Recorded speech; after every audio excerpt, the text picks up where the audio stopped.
Welcome to Shri చక్ర news bulletin. ముందుగా headlines. Peddapalli పట్టణంలో విజయవంతమైన గుండె వైద్య శిబిరం.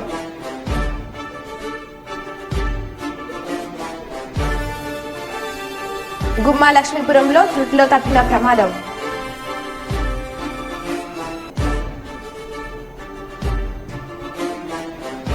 మామూలు ఇస్తున్న మామూలు పట్టుకుంటారా? తండూరులో అక్రమంగా పీడీఎస్ రైస్ సీజ్.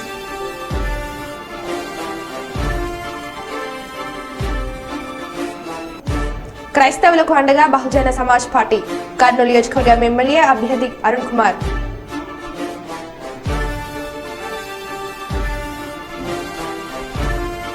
తెలంగాణ సమస్యలపై పార్లమెంట్లో ప్రశ్నించే గొంతు ఉండాలి. ఎమ్మెల్యే గంగుల కమలాకర్. సిరిసిల్ల జిల్లా వీర్నపల్లి మండల కేంద్రంలో వడ్ల కొనుగోలు కేంద్రాలను పరిశీలించిన బండి సంజయ్.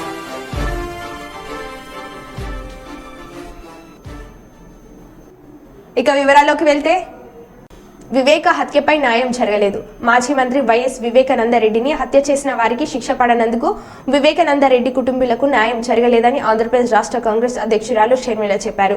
కర్నూలు జిల్లా ఎన్నికల ప్రచారాన్ని ముగించుకొని నంద్యాల జిల్లా ప్రచారానికి వెళ్తూ పాత్రికేయులతో మాట్లాడారు. వివేకానందరెడ్డి హత్య చేసిన వారిపైనే అన్ని వేలు చూపుతున్నాయని, అందుకే న్యాయం కోసం సునీత షర్మిల నిలబడ్డారని చెప్పారు. షర్మిల, సునీత పోరాటాలు చేస్తున్నది ఆస్తుల కోసం కాదని, రాజకీయం కోసం అంతకంటే కాదని, వారసత్వ కోసం అంతకన్నా కాదని, న్యాయం కోసమే పోరాటం చేస్తున్నామన్నారు. కోర్టులోనైనా ప్రజల మధ్యనైనా న్యాయం జరగాలన్నారు.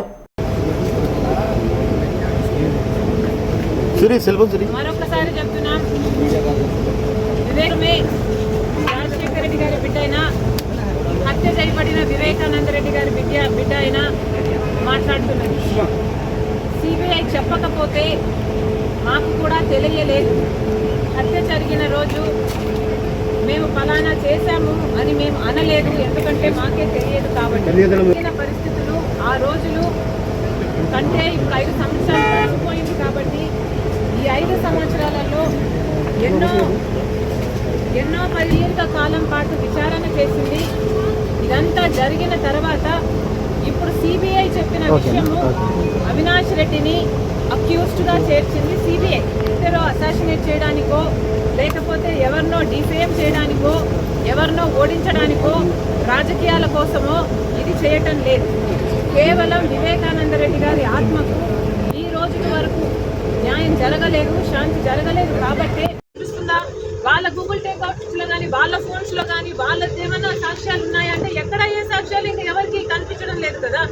ఇదే సాక్ష్యాలు ఉన్నాయి. మరి అంతా మొత్తం అన్ని వేలు వాళ్ళనే పాయింట్అవుట్ చేస్తుంటే, మరి ఇది కాదు అని చెప్తుంటే మరి ప్రజలు నమ్మాలి కదా.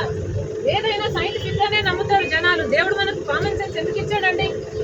మనం కూడా జంతువులాగానో మాలులాగానో బతకచ్చు కదా. కానీ మనకు మైండ్ ఉంది, మనకు మెదడు ఉంది, మనకు ఆలోచించుకునే శక్తి ఉంది. ఇంత సభ్య సమాజంలో బతుకుతున్నాము. ఈ మాత్రం ఆలోచన చేసి న్యాయం కోసం నిలబడకపోతే, తెలిసినా కూడా న్యాయం కోసం నిలబడకపోతే ఇంకా మనకు, మనుషులకు, మానులకు ఏమిటి తేడా?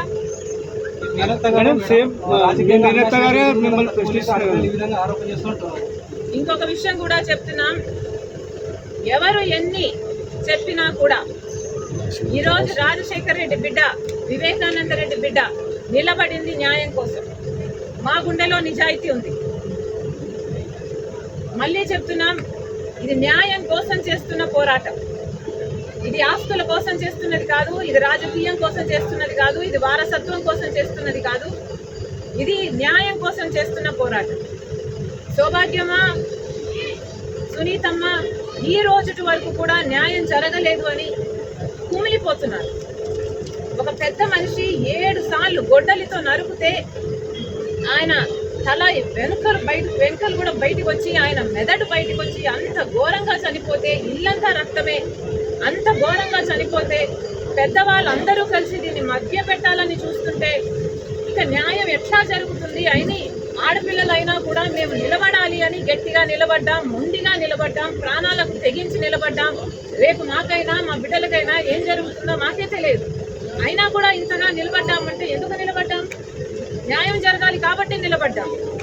సొంత తండ్రికి అన్యాయం జరిగితే సునీత తట్టుకోలేకపోతుంది కాబట్టి నిలబడ్డాం. మా చిన్నాన్న, సొంత చిన్నాన్న, మా నాన్న తర్వాత నానంతటి వాడు, మమ్మల్ని ఎత్తుకొని పెంచిన వాడు, ఇంత అన్యాయం జరుగుతుంటే ఎలా తట్టుకునేది అని అడుగుతున్నాం. వివేకానంద రెడ్డి గారు ఆ రోజే చెప్పారు, అమ్మా నువ్వు పోటీ చేయి, ఎంపీగా నువ్వు నిలబడు ప్లీజ్ ప్లీజ్ అని ప్రాధేయపడ్డారు. ఆ రోజు ఆయన చెప్పింది చేస్తుంటే ఎన్ని అనార్థాలు ఆగుండును. కానీ దురదృష్టవశాత్తు అది జరగలేదు. కనీసం ఇప్పటికైనా చచ్చిపోయి కూడా 5 సంవత్సరాలు అవుతుంది. ఇప్పటికైనా న్యాయం జరగాలి, కోర్టులలో న్యాయం జరగాలి, లేకపోతే సమాజం మనుషుల మధ్య సిరిసిల్ల జిల్లా వీర్నపల్లి మండల కేంద్రానికి విచ్చేసిన బండి సంజయ్ ఐకేపీ కేంద్రంలో అకాల వర్షంతో తడిసిన ధాన్యాన్ని ఆరబోసుకుంటున్న రైతులను కలిశారు. వడ్ల కల్లాలను పరిశీలించారు. రైతులు ఇబ్బందులను అడిగి తెలుసుకున్నారు. ఈ సందర్భంగా పలువురు రైతులు వడ్ల కొనుగోలు విషయంలో తాము అనేక ఇబ్బందులు పడుతున్నామని ఎకరావు పెట్టారు. సర్కార్ నిర్లక్ష్యం వల్లే కొనుగోలు కేంద్రంలో వడ్లు తడిసిపోయాయని బీజేపీ జాతీయ ప్రధాన కార్యదర్శి ఎంపీ బండి సంజయ్ కుమార్ మండిపడ్డారు. కొనుగోలు కేంద్రంలో సరైన సౌకర్యాలు కల్పించకపోవడం వల్లే ఈ దుస్థితి ఏర్పడిందని, వేలాది టన్నుల ధాన్యం తడిసిపోయిందన్నారు. తడిసిన ధాన్యాన్ని పూర్తిగా ప్రభుత్వమే కనీస మద్దతు ధర చెల్లించి కొనుగోలు చేయాలని డిమాండ్ చేశారు. రాష్ట్ర ప్రభుత్వం అధికారులకు ఆదేశాలు జారీ చేస్తాం. 10,000 రూపాయలు ఇస్తామన్నారు. మేము పోయేస్తామన్నారు. 10,000 రూపాయలు ఇస్తామన్నారు. ఇంత మీరు కూడా రూపాయి రైతులు కేసీఆర్ కూడా ఏమనలే కదా, కేసీఆర్ హామీలు ఇచ్చి విస్మరిస్తున్నారు ఏమనలే కదా, ఇప్పుడు కూడా ఏమన్నారు అని చెప్పి కేసీఆర్ దగ్గర ట్రైనింగ్ తీసుకున్నారు. మీరు ఏ విధంగా మోసం చేయాలి, మోసపూరిత మాటలు ఏ విధంగా చెప్పాలి, ఏ విధంగా నమ్మించి మోసం చేయాలి, మళ్ళీ ఈ హామీ తప్పించుకోవడానికి ఇంకో హామీ ఏ విధంగా వేయాలని చెప్పి ఆలోచించిన తర్వాతనే ఆగస్టు 15 నుంచి 2 లక్షలు రుణమాఫీ చేస్తారట. ఇది ఆగస్టు 15 ముహూర్తమా? మీకు భగవద్గీత, బైబుల్, ఖురాన్ మీద నమ్మకం లేదా? ఆ పేరు చెప్పి అలా మోసం చేసి ఓట్లు వేసుకుంటే మోసం చేస్తుంది. మళ్ళీ ఇప్పుడు దేవుళ్ళ గుళ్ళు గుర్తొస్తుంది పాపం వాళ్ళకి. ఈ రాముని సాక్షిగా, ఆ దేవుని సాక్షిగా అని చెప్పి చెప్తున్నారు. మరి ఎన్నికల ముందు ఈ బైబుల్, ఖురాన్, భగవద్గీత ఏడమైంది? ఇప్పుడు ఆగస్టు 15 ఏం డేట్ అది? ఇలా జూన్ 4వ తారీఖు నాడు ఎన్నికల కౌంటింగ్ అయిపోతుంది. ఎన్నికల కోడ్ సవరిస్తారు. మరి జూన్ 15 నుంచే 2 లక్షల రుణమాఫీని ఎందుకు అమలు చేయలేకపోతున్నారు? మీకు వచ్చిన ఇబ్బంది ఏంది? అలాగా బోనస్ కోసము బోనస్ ఇస్తే ఈ తెలంగాణ రాష్ట్రంలో రైతులకు మీరు ఇచ్చిన హామీ ప్రకారం బోనస్ ఇస్తే దాదాపు 5,000 కోట్ల రూపాయలు ఖర్చు వస్తాయి. 5,000 కోట్ల రూపాయలు దగ్గర లేవా? ప్రభుత్వం దగ్గర లేవా 5,000 కోట్ల రూపాయలు? ఇవాళ ఈ తరుగుతాలు తేమబడితోని మీకు అదనంగా ఖర్చు ఎంత వస్తాయంటే దాదాపు 700 కోట్ల రూపాయలు వస్తాయి. 700 కోట్ల రూపాయలు లేవా మీకు? 5,700 కోట్ల రూపాయలు మీరు ఖర్చు పెట్టకుండా, రైతులు ఆదుకునే ప్రయత్నం చేయకుండా, భగవద్గీత, ఖురాన్, బైబుల్ అని చెప్పుకొని మోసం చేసి వీటికే పైసలు ఇవ్వన్నా అంటున్నప్పుడు మీరు ఆగస్టు 15 నుంచి రుణమాఫీ 2 లక్షల రుణమాఫీ చేస్తే 30,000 కోట్ల రూపాయలు ఖర్చు వస్తాయి. మరి ఏం చేస్తారు 30,000 కోట్ల రూపాయలు? 5,700 కోట్ల రూపాయలు ఖర్చు పెట్టడానికి మీకు ఉన్న ఇబ్బంది ఏంది? 30,000 కోట్ల రూపాయలు రుణమాఫీకి ఎక్కడి నుంచి తీసుకొస్తారు? ఏ దేశం నుంచి పట్టుకొస్తారు? అంత ఏంటంటే ఈ జూన్ 4 తర్వాత స్థానిక సంస్థల ఎన్నికలు, సర్పంచ్, జెడ్పీటీసీ, ఎంపీటీసీ ఎన్నికలు పడతారు. మళ్ళీ దాన్ని ఓట్లు తెచ్చుకోవాలి. రైతులు తిరగబడుతున్నారు, రైతులు వ్యతిరేకిస్తున్నారు. కాబట్టి ఆ ఎన్నికల్లో మళ్ళీ గెలవాలంటే రుణమాఫీ పేరు చెప్తాను గెలుస్తారు. ఇప్పుడు మన కాంగ్రెస్ నాయకులు భగవద్గీత, ఖురాన్, బైబుల్ నుంచి మాట్లాడతలేరు. ఇక ఎన్నికలు అయిపోయినా ఓట్లు వేసుకున్నారు, మాట్లాడతలేరు. ఇక రైతులు మర్చిపోయారు. రైతులు అది ఉన్నారు. ఒక్కొక్కరి చేత భగవద్గీత ఉన్నది, ఖురాన్ ఉన్నది, బైబుల్ ఉన్నది. ఈసారి కొనుగోలు రైతుల గ్రామాలలో కాంగ్రెస్ పార్టీ నాయకులు వస్తే భగవద్గీత చూపడతారు, ఖురాన్ చూపడతారు, బైబుల్ చూపడతారు, బోనస్ గురించి అడుగుతారు, వాళ్ళ రైతు భరోసా గురించి అడుగుతారు, తరుగుతారు, తేమలు కూడా కొట్టారు, దాని గురించి అడుగుతారు, 2 లక్షల రూపాయలు అన్నీ అడుగుతారు. దాని సమాధానం ఎట్లా చెప్తారు చూస్తాం మేము కూడా. కాబట్టి ఇలా ప్రభుత్వము ఇవాళ పూర్తిగా హామీలు నెరవేర్చకుండా రైతులు ఇబ్బంది పెట్టే ప్రయత్నం చేస్తున్నది. మరి ఇప్పటికైనా ప్రభుత్వము ఇచ్చిన హామీలు నెరవేర్చుకోవాలి. మీరు ఓటు రూపంలో రాజకీయ పరంగా ఆలోచించి రైతులను గోసపెట్టకండి, రైతులను ఇబ్బంది పెట్టే ప్రయత్నం చేయకండి. వెంటనే తరుగుతాలు తేమ లేకుండా మొత్తం కొనాలి. 1 కిలో కాదు, 1/2 కిలో కూడా ఖరీదుకునే అటువంటి అవకాశం లేదు. మీరే హామీ ఇచ్చారు, రైతులను ఓట్లు వేయించుకున్నారు. కాబట్టి నిన్న వర్షాల వల్ల తడిసిన ధాన్యాన్ని ఇలాంటి కటింగ్స్ లేకుండా వెంటనే ప్రభుత్వం బేషరతుగా పండించిన పంటను ప్రతి గింజలు కొనాల్సిందే, రైతులు ఆదుకోవాల్సిందే. మరి ఇప్పుడు తడిసిందని చెప్పి ఇక్కడికి పోతారు. పోయినాక లాస్ట్కి ఏమైంది? ప్రభుత్వం సరిగా వాళ్ళని చూసుకోకపోవడం వల్ల, వాళ్ళకు రైతులకు సహకరించకపోవడం వలన లాస్ట్కు 1700కు దళారీ వ్యవస్థ స్టార్ట్ అయింది. మళ్ళీ కనీస మద్దతు ధర నిష్పెట్టి ఇవాళ 1700కు 1600కి అమ్ముకునే పరిస్థితి. నగరంలో డాక్టర్ నాగశేషయ్య నిర్మించిన విజయదుర్గ సూపర్ స్పెషాలిటీ హాస్పిటల్ను ప్రారంభించిన ప్రముఖ వైద్యులు బాలవంతయ్య ఆదివారం కర్నూలు నగరంలో గాయత్రి ఎస్టేట్ నందు విజయదుర్గ సూపర్ స్పెషాలిటీ హాస్పిటల్ను ప్రారంభించిన అనంతరం డాక్టర్ బాలయ్య మధ్య మాట్లాడుతూ ప్రస్తుత కాలంలో ప్రజలు ఆరోగ్యం పట్ల శ్రద్ధ వహించడం లేదని, అందుకు కారణం ఆర్థిక పరిస్థితులు కూడా ఉన్నాయని, అయితే ఈ వైద్యశాలలో చికిత్స పొందే వారికి రాష్ట్ర కేంద్ర ప్రభుత్వాల ఇన్సూరెన్స్లను కూడా ఆమోదిస్తున్నారని, ఈ సౌకర్యాన్ని వినియోగించుకొని ప్రజలందరూ మంచి ఆరోగ్యంతో ఉండాలని ఆయన అన్నారు. ఈ హాస్పిటల్ను అత్యాధునిక పరికరాలతో ఆపరేషన్ థియేటర్, వార్డులు, ఐసీయూ విభాగాలను ఏర్పాటు చేశారని, కర్నూలు నగరంలో ఇలాంటి హాస్పిటల్ నెలకొల్పడం చాలా సంతోషమని అన్నారు.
నాయుడు సార్ ఒకసారి అందరూ నోట్లో బాగుంటుంది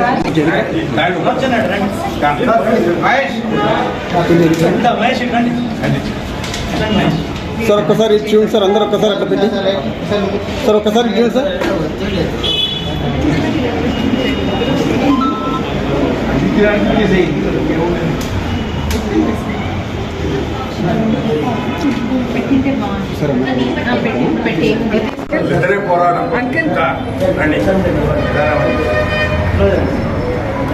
అంకుల్ ఇటువైపు చూడండి.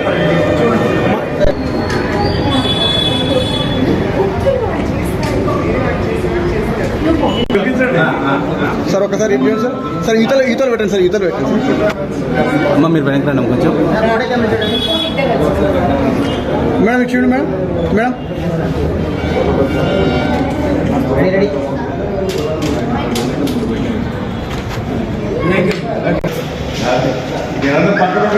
రండి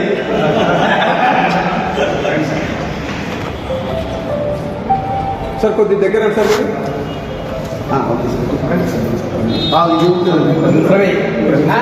ఒకటి నేను సార్ ఒకసారి చూడండి సార్, పక్కన చూడాలి.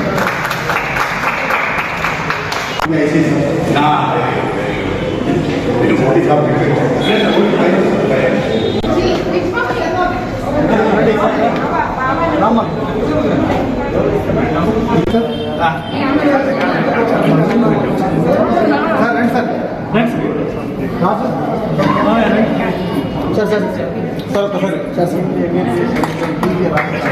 కెమెరా సార్ కూడా సార్ సార్ సార్ లోపల ఓకే సార్. నా పేరు డాక్టర్ బాలమద్దయ్య. నేను IMS central working committee member. ఈరోజు నాగశేషయ్య గారు గాయత్రి ఎస్టేట్లో ఒక మంచి వెంచర్, అంటే ఒక హాస్పిటల్ కర్నూలుకు యాడ్ చేస్తున్నారు. ఇంతకుముందు ఆయన ఓన్లీ ఆర్థోపెడిక్ ప్రాక్టీసే చేసేవాడు, కానీ ప్రజలందరికీ అందుబాటులో ఉండాలని, ప్రజలందరికీ సేవ చేయాలనే ఉద్దేశంతో ఆయన ఇక్కడ గాయత్రి ఎస్టేట్లో ఒక మల్టీ స్పెషాలిటీ హాస్పిటల్, అంటే అన్ని బ్రాంచెస్తో కూడిన హాస్పిటల్ ఇక్కడ స్టార్ట్ చేస్తున్నారు. నిజంగా అంటే ఎవరైనా డబ్బులు సంపాదించేస్తే వాళ్ళ లగ్జరీ కోసమో హ్యాపీనెస్ కోసమో ఉపయోగించుకుంటారు. అట్లా కాకుండా నాగశేషయ్య గారు సమాజ సేవ, అంటే డబ్బులు తీసుకోవచ్చు కానీ వాళ్ళకు వీఆర్ గివింగ్ ద సర్వీస్, అంటే మెడికల్ సర్వీసెస్తో మనం ఇస్తున్నాం. కాబట్టి అటువంటి వెంచర్ను అంటే ఒకటి కర్నూలుకి యాడ్ చేస్తున్నాం. This is for the development of the Kurnool.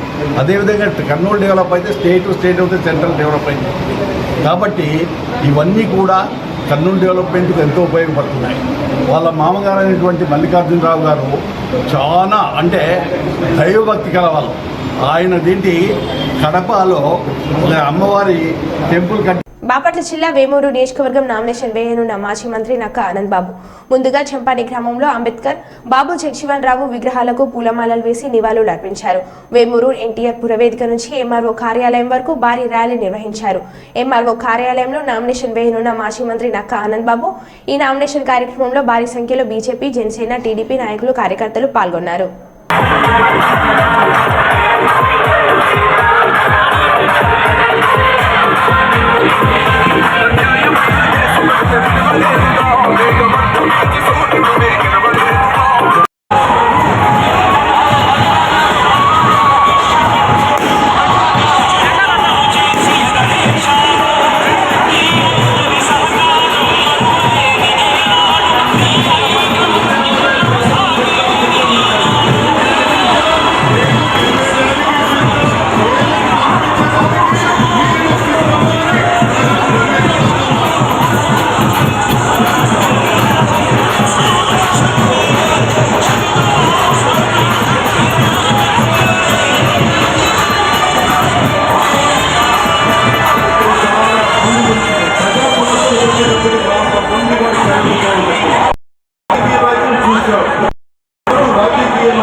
మీరు కొంచెం నడవండి ముందుగా నడవండి ముందు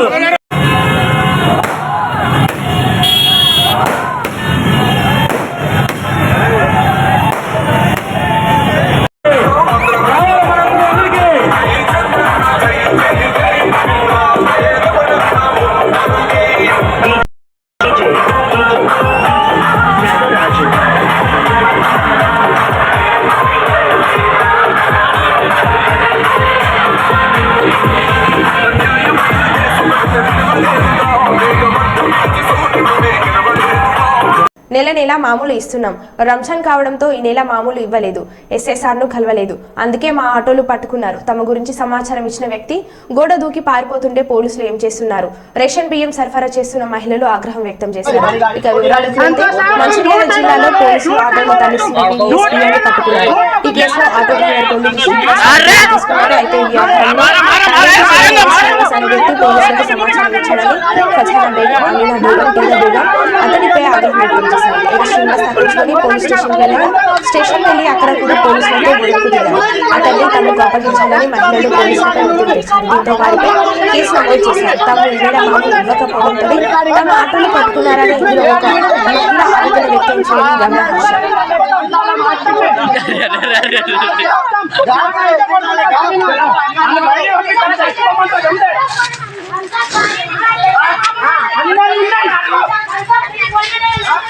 అంతే భయపడదు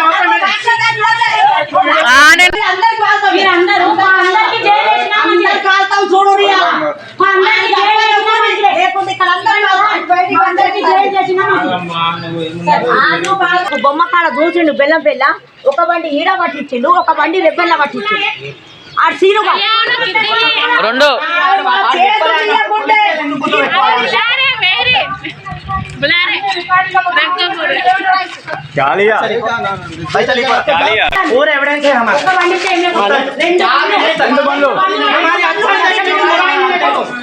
అని బయటకు పంపిస్తారా లేకపోతే ఏంటి అంతే మామా అర్థం వల్ల అర్థం వల్ల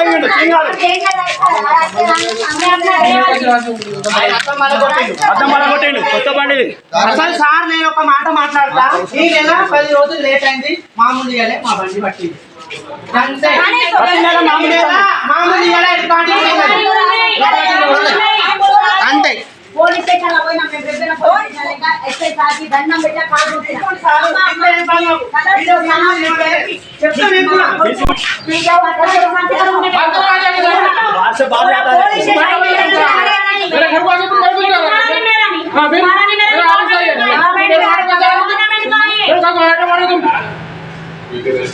तुम्हारा क्या होना वो तुम पैसा करो जो भी केस करते हो क्या है इसको अंदर क्या बोला तुम्हारा काकू काकू दिया मामा तुम्हारा घर से दिया तुम्हारा घर से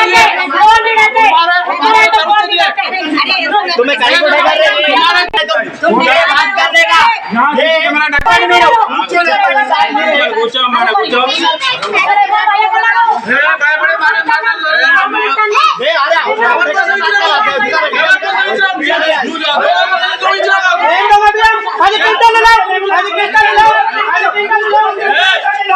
आपल्या पूछो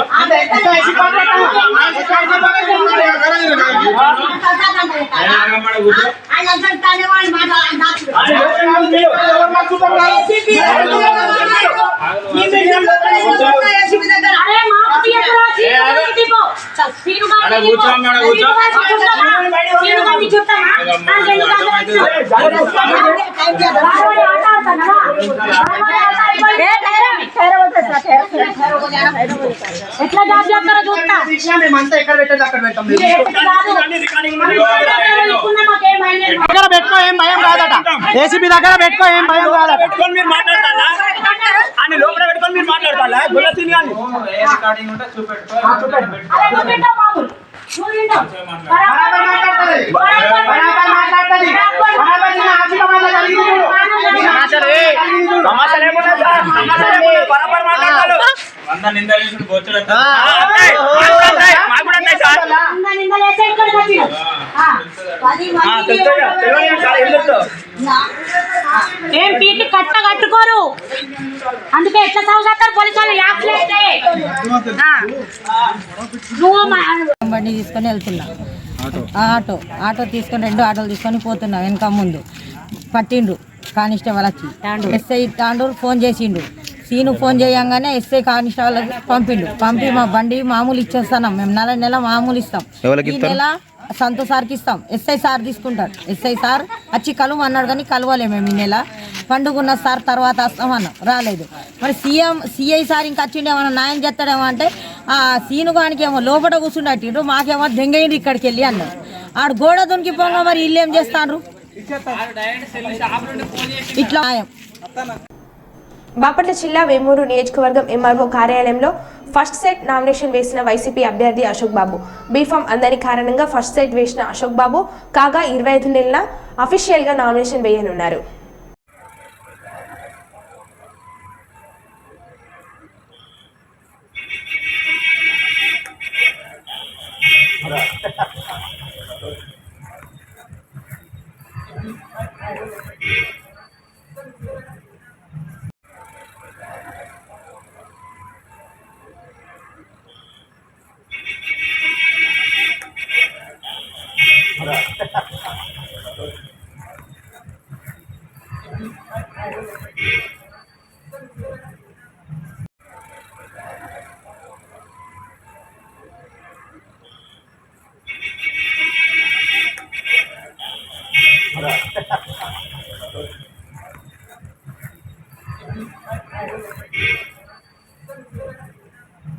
మాన్యం జిల్లా గుమా లక్ష్మీపురంలో త్రుటిలో పెద్ద ప్రమాదం తప్పింది. వీధి నడిబొద్దులో ఉన్న భారీ వృక్షం అమాంతం పడిపోవడంతో చెట్టు కింద ఉన్న ద్విచక్ర వాహనం నుజ్జునుజ్జు అయింది. ప్రమాద సమయంలో చెట్టు ఎక్కి ఎవరూ లేకపోవడంతో ఎటువంటి ప్రమాదం జరగలేదు. తక్షణమే సర్పంచ్ బొత్తడ గౌరీశంకర్రావు స్పందించి నేల కొరిగిన చెట్టును తొలగించడానికి చర్యలు చేపట్టారు.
పెద్దపల్లి పట్టణంలోని అమర్చంద్ కళ్యాణ మండపంలో గాండ్ల సంఘం వెలుగు స్వచ్ఛంద సంస్థ గ్రీన్ క్రాస్ ఆధ్వర్యంలో డాక్టర్ రామనాథన్ మెడికల్ హాస్పిటల్ బృందం సౌజన్యంతో మెగా వైద్య శిబిరాన్ని నిర్వహించారు. ఈ కార్యక్రమంలో దాదాపు 150 మంది పాల్గొన్నారు. వీరికి సిఈజీ 2D ఈకో షుగర్ పరీక్షలు నిర్వహించి మందులు ఇవ్వడం జరిగింది. ఈ సందర్భంగా అధ్యక్షులు డాక్టర్ లెక్కల నాగేష్ మాట్లాడుతూ ప్రజలు ఆరోగ్యం పైన శ్రద్ధ వహించాలని, మారుతున్న కాలానికి అనుగుణంగా నేటి యువతలో పెద్దలతో అధిక రక్తపోటుతో గుండె వ్యాధులు వచ్చే అవకాశాలు అధికంగా ఉన్నాయని, వాటి నిర్మూలన కోసం ముందు జాగ్రత్తగా ఈ శిబిరాన్ని నిర్వహించామని తెలిపారు.